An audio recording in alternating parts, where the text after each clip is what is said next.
Hello, my name is Nikki. Today when I was reading my art textbook, something peculiar happened. I fell into the pages of the book. I found myself in a place called Artland. This is the story of what I experienced there. When I first arrived in Artland, I didn't know what to do. I didn't see anyone else around, and the place looked as if someone had sucked all the life out of it. It was so dark, I couldn't make out what the color of the ground was beneath my feet. Everything looked black. I decided to start walking in hopes I'd find something, or someone. As I walked through Artland, the first thing I came upon was a road. It was a straight line, both ends stretching out infinitely in either direction from a point in the middle, which was marked by a sign. The sign read, "Garden to the left, town to the right." I decided to go left. Suddenly, I came across an outline on the ground in front of me.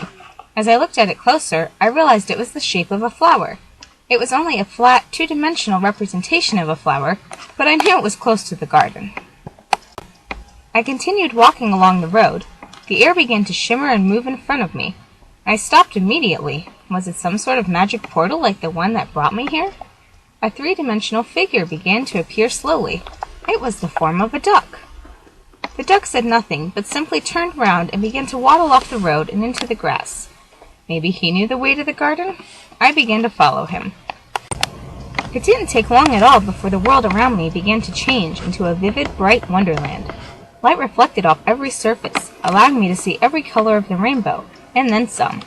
As I looked around, I suddenly realized where I was. I was in the garden. I marveled at the big, beautiful flowers I hadn't noticed before. They didn't look anything like the flowers back home. While most petals on flowers I had seen were smooth to the touch, these felt far different. Some were rough, some were fuzzy, and others even felt soft, like velvet. What interesting textures I was feeling.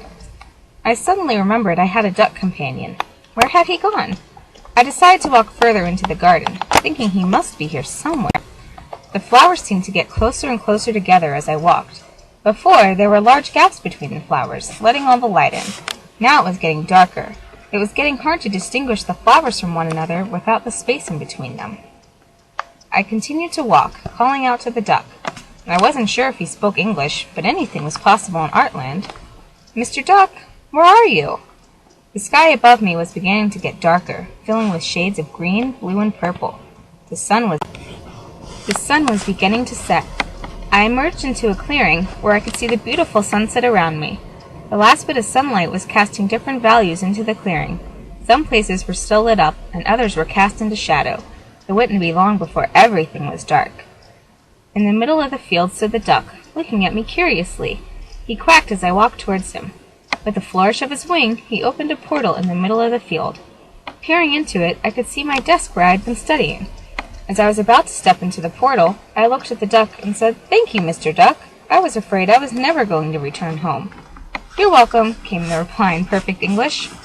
I stepped into the portal, a bit shocked that a duck had talked to me. Once I was safely back in my desk chair at home, I went back to my textbook. As I read through about the elements of design, I realized that everything I had seen in Artland corresponded to one of the elements.